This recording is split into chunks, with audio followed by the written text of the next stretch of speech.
Vaccine తీసుకున్న వాళ్ళకి platelets పడిపోవడం కానీ నార్మల్ గా మనకు కోవిడ్ రాకన్నా ముందు ఏదైతే ఉంటాయో 3.5 to 4 lakhs మా డాక్టర్స్ మేము చూసేది అరే ప్లేట్లెట్స్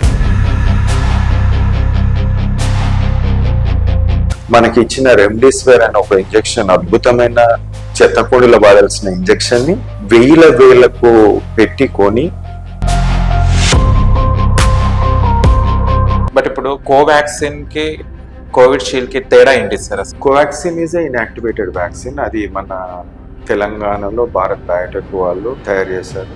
మోడీ గారు మీరు చూసారు, మోడీ ఢిల్లీ నుంచి వచ్చి డైరెక్ట్ భారత్ బయోటెక్ కోవిషీల్డ్కే గతి లేదు. ఏంటంటే ట్రయల్స్ ఈవెన్ కోవాక్సిన్ కూడా అసలు గతే లేదు. అసలు ఎన్ని సైడ్ ఎఫెక్ట్స్ ఉన్నాయంటే జీరో అంటాం. ఈ వ్యాక్సిన్ తో బూస్టర్ అని కూడా థర్డ్ ఇచ్చారు, థర్డ్ డోస్ లాగా బూస్టర్ అని. బూస్టర్ అంటే ఎలక్టోరల్ బాండ్స్ అంటారు. ఇప్పుడు కంపెనీ వాడికి పైసలు కావాలి, ఆ పైసలు కూడా నేను పెట్టే ట్యాక్స్ ట్యాక్స్ పేర్ మనీ మనకు కొని మనకి ఇచ్చారు. సరే కొన్నదానికి నా బాడీ మంచిగా అవుతుంది అనుకుంటే సార్ ఈ వ్యాక్సిన్లు అయితే యూకేవి అని చెప్తున్నారు, బట్ మన ఆంధ్రాలో ఏపీలో కూడా నెల్లూరులో ఆనందయ్య గారు కూడా రెడీ చేయడం, చాలా మంది భక్తులు క్యూ కట్టడం జరిగింది. అదేం మందు సార్? అది అప్పట్లో చాలా సెన్సేషనల్ ట్రెండింగ్ లో ఉండే అప్పుడు. అది మన దేశంలో రాజకీయ నాయకులు ప్రజలు నమ్ముకునేది బాబాలు. అది రామ్దేవ్ బాబాను లేకుండా ఆనందయ్యను ఇంకొక అతను కూడా లేచింది. వీళ్ళకి ఇంపార్టెన్స్ ఇస్తాం, అదే తేడా. ఒకడు చంపనీకి ప్రయత్నించే పెద్ద కార్పొరేటర్ ఒక్కొని మనం అది చేస్తాము, వాడిని హైక్ లేపేది కూడా వీళ్ళే, పెద్ద పెద్ద బడాబాబులే. ఈ కింద ఏదైతే బాబాలను తయారు చేసేది కూడా ఒక వ్యవస్థ, రాజకీయ వ్యవస్థ అనొచ్చు, ఇంకో వ్యవస్థ అనొచ్చు. ఇప్పుడు రామ్దేవ్ బాబా అంటాను, ఫస్ట్ ఏమన్నాడు మీరు చూసి ఉంటారు, మన కేసు కూడా సుప్రీంకోర్టుకు వచ్చింది. ఆయన చెప్పిన పదాలు ఏంటి? అప్పుడు మీరందరూ అలోపతి డాక్టర్లు అందరూ నా దగ్గరకు వచ్చి ట్రీట్మెంట్ అది చేయాలి, నా మందులు వాడండి, అది చేయండి అన్నాడు. అదే రామ్దేవ్ బాబా, అదే పతాంజలి ఒక కరోనిల్ అనే మందు తీసుకొస్తే కేంద్ర మంత్రి హర్షవర్ధన్ గారు వెళ్ళి ఇనాగ్రేషన్ చేసి అది రిలీజ్ చేశారు. పబ్లిక్లో ఏమవుతుంది చెప్పండి? ఒక కేంద్ర మంత్రి అయ్యండి ఒక రామ్దేవ్ బాబాని లిఫ్ట్ చేసినట్ట ఫాల్స్ థింగ్ ని ప్రజల్లో తీసుకొచ్చి చూపించి పాపం అమాయకులు ప్రజలను ఏదో నమ్మకం. అది కరోనా వచ్చిందంటే కరోనా వాడు తగ్గిపోతుందా? చచ్చిపోతే హూ ఇస్ రెస్పాన్సిబుల్? ఇప్పుడు నీకు ఏదైనా మంచిగా ఉంటేనే కదా అక్కడికి వెళ్ళాలి, మంచి లేని దానికి వెళ్ళి ఎంకరేజ్మెంట్ అయింది. అదేవిధంగా ఆనందయ్య, ఇప్పుడు ఆనందయ్యలో తప్పు లేదు, ఏదో చెట్ల మందులు అన్ని తీసుకొచ్చి వేసిండు. కానీ దాన్ని ఒక సినిమా చూపించారు. సినిమా అది కూడా రామ్దేవ్ బాబా సినిమానే, ఇది కూడా సినిమానే. బాహుబలి 1, బాహుబలి 2 టైప్ లా. అది కేంద్ర సెంట్రల్ లెవెల్, ఇంటర్నేషనల్ లెవెల్లో పోయింది ఆనందయ్య. కానీ లాస్ట్కి ఏం తెలియదు, పనిచేయరు. ఈ దుర్మార్గులకు ఒకటే తెలుసు, నాలాంటి వాళ్ళని ఇక్కడ ఎట్లా ఆపాలి, అలాంటి వాళ్ళని ఎట్లా తీయాలని, పైన తీసుకురావాలని తెలుసు. ఇప్పుడు నేను మెడిసిన్ చెప్పాను, 4 days ట్రీట్మెంట్ అని చెప్పాను, చూపించినంటారా దరిద్రులారా, చూపించంటారా ఎక్కడన్నా 4 days ప్రపంచంలో ఎవడైనా ఇస్తే నేను చెప్పండి ఉరి తీయండి అని చెప్తాను. Positive to negative 4 days. పోనీ వాడు నేను నా మందులు తప్ప మిగతా ఏ మందులు పెట్టినా సరే దాన్ని పెట్టి చూపించమని నేను ఒప్పుకుంటాను. రామ్దేవ్ బాబాని లేపాలి. ఇప్పుడు రామ్దేవ్ బాబా సుప్రీంకోర్టు క్షమించని అడుగుతాడు, సచిన్ తర్వాత క్షమించడం అనేది క్రిమినల్ కేసు వేసి లోపల బొక్కలేయాలి. ఇంకోసారి అలాంటివి తప్పు ఇంకొకటి చేయొద్దని. ఎవడండి వీడు? ఇప్పుడు ఏదన్నా మంచికి ఏదన్నా వస్తే దెన్ డెఫినెట్ ఇప్పుడు ఆనందే మంచి చేస్తే ఎవ్రీవన్ విల్ సే ఆనందే ఇస్ గుడ్. ఇప్పుడు నేను పెట్టింది ఐసీఎంఆర్లో పెట్టేసి వచ్చిన April 12, 2023లో నేను ఐసీఎంఆర్కి పేపర్ అంటే పేపర్ సబ్మిట్ చేసిన, ఎవిడెన్స్ సబ్మిట్ చేసిన, అన్ని సబ్మిట్ చేసిన, లైవ్ ట్విట్టర్లో పెట్టినవి, ఫేస్బుక్లో పెట్టినవి, వాట్సాప్లో పెట్టినవి, అన్నిట్లలో ఉన్నాయి. లైవ్ పెట్టిన ఒక్క మొగని చూపించి మనం లైవ్. ఇప్పుడు నువ్వు ఇలా పాజిటివ్ ఉంటే రేపు 4 రోజులు కూడా నేను చెప్తాడా? డెంగ్యూది పెట్టేసిన ఈ రోజు లైవ్ పెడతాను నేను, ఎనీ డెంగ్యూ కేసు రేపు ప్లేట్లెట్స్ పెరుగుతాయని ఒక్కటి చూపించి మనం.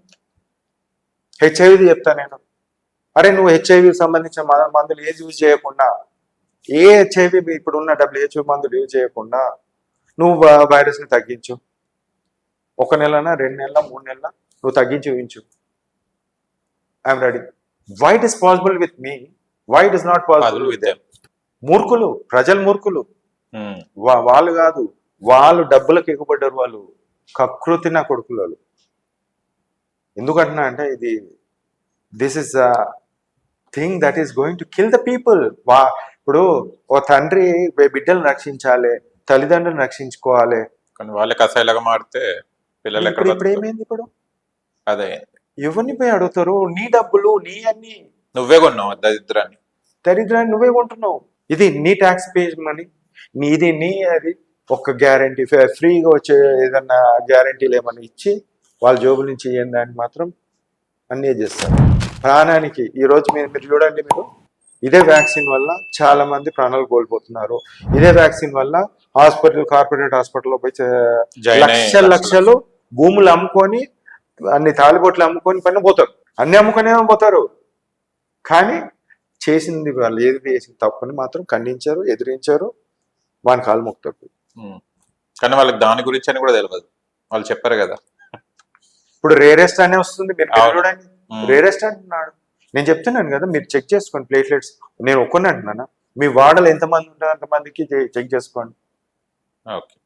చెక్ చేసుకొని మీ చూసుకోండి. నేను ఐఎమ్ నాట్. ప్లేట్లెట్స్ తగ్గితే ఏమవుతుంది సార్ బాడీకి? ప్లేట్లెట్స్ తగ్గితే ఇప్పుడు క్లాట్స్ ఫామ్ అవుతున్నాయా లేదా అనేది క్వశ్చన్ మార్క్. అవును, వాడు చెప్పిన దానికి నేను సమాధానం.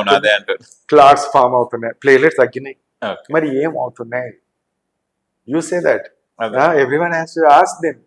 అరే నా ప్లేట్లెట్స్ తగ్గినాయిరా, ఏంది దీని ప్రాబ్లం ఏంది? క్లాట్స్ ఫామ్ అవుతున్నాయి బాడీలో, ఏమైనా అవుతుందా అని చెప్పేసి అడగండి. కొన్నాం కదా వ్యాక్సిన్, కొన్నాం, నా పైసలతో నేను కొనుక్కున్నాను కదా, నీ పైసలతో కొన్నాం కదా, ఏమైతుందో చెప్పాలి. అన్ని రీసెర్చ్ చేసి వాడు వ్యాక్సిన్ ఇచ్చింది కదా, ఇది కూడా రీసెర్చ్ చేయమని. ఇండిపెండెంట్ బాడీస్తో రీసెర్చ్ చేయించాలి.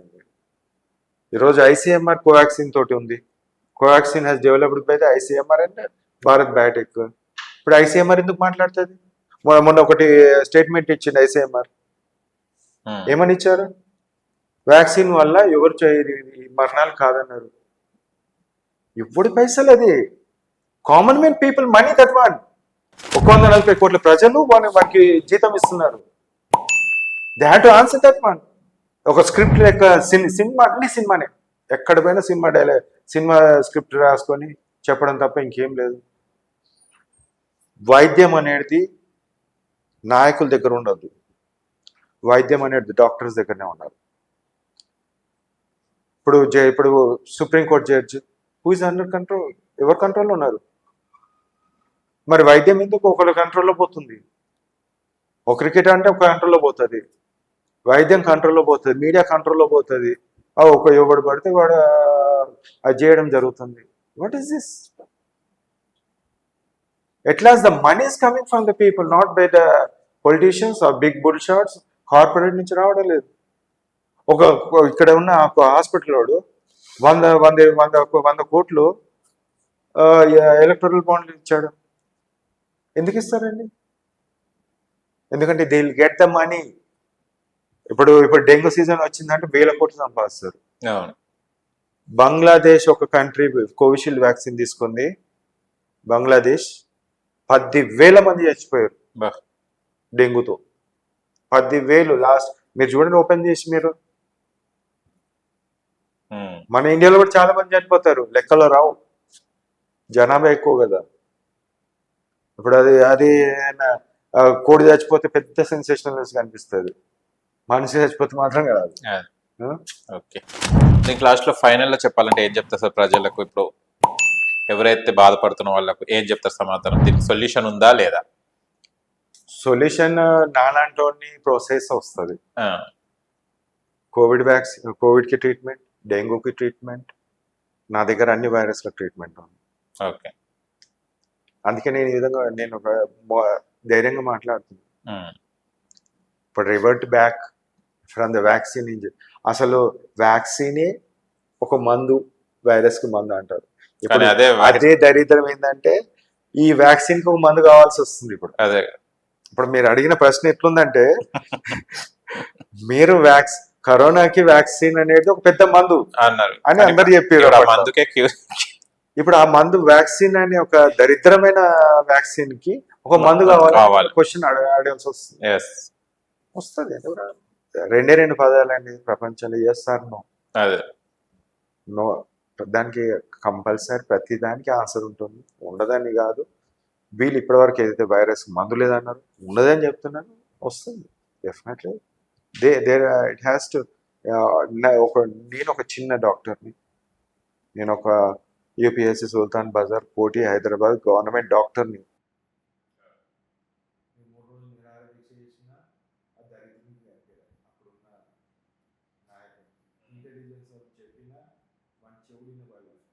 వానికి రెండు సార్లు 3 సార్లు నేను ఈమెయిల్ చేసినా కనిపించలే. వాని కొడుకుకి 2500 సార్లు నేను ట్వీట్ చేసినా కనిపించలే. ఉమ్, అర్థం చేసుకోండి ఇక ఎట్లాంటి వ్యవస్థలో ఉన్నామనేది. Okay. ప్రజలు ఒకటి గమనించాల్సింది ఏంటంటే వాస్తవాన్ని ఏదైతే ఉందో ఇప్పుడు నా వాళ్ళు సాధ్యమైతే నేను సాధ్యమవుతుంది అంటే, లేదంటే లేదని చెప్తాను. Okay. బట్ ఒక్క బ్రెయిన్ తోటి కాదు, 100 బ్రెయిన్ డాక్టర్స్ ఉన్నారు, సైంటిస్టులు ఉన్నారు. అన్ని పని చేస్తే డెఫినెట్లీ వచ్చే ఆస్కారం ఉంది. లేదు కూడదు అంటే కార్పొరేట్ మాఫియా చేతుల్లో ఉన్న ఆస్తులు అమ్ముకోవాలి, భూములు అమ్ముకోవాలి, అంతా కూడా వాళ్ళకి పెట్టాల్సి వస్తుంది. ఓకే, చూద్దాం. వెయిట్ అండ్ సీ ఏం జరుగుతుంది. డెఫినెట్లీ వస్తుంది, రాదని కాదు, రాదని. డెఫినెట్లీ వస్తుంది. ఓకే, హోప్స్ అనేది ఉంచుకోవాలి. కోవిడ్కి లేదని, డెంగ్యూకి లేదని వస్తుంది, అది కూడా. Okay sir, thank you so much. చాలా విషయాలు తెలుసుకున్నాం. Thank you. చాలా మంది టెన్షన్ అవుతున్నారు, ఎలా వచ్చింది ఎలా తగ్గుతుంది కూడా చెప్పడం జరిగింది. Thank you so much. Thank you. Thank you, నమస్తే. చూశారు కదా ఫ్రెండ్స్, మీకు గనక మా వీడియో నచ్చిన లైక్ చేయండి, షేర్ చేయండి, కామెంట్ చేయండి, సబ్స్క్రైబ్ ఛానల్ అక్కడ గంట సింబల్ టంగున కొట్టండి. నేను మీ యాంకర్ పప్పు. Bye bye.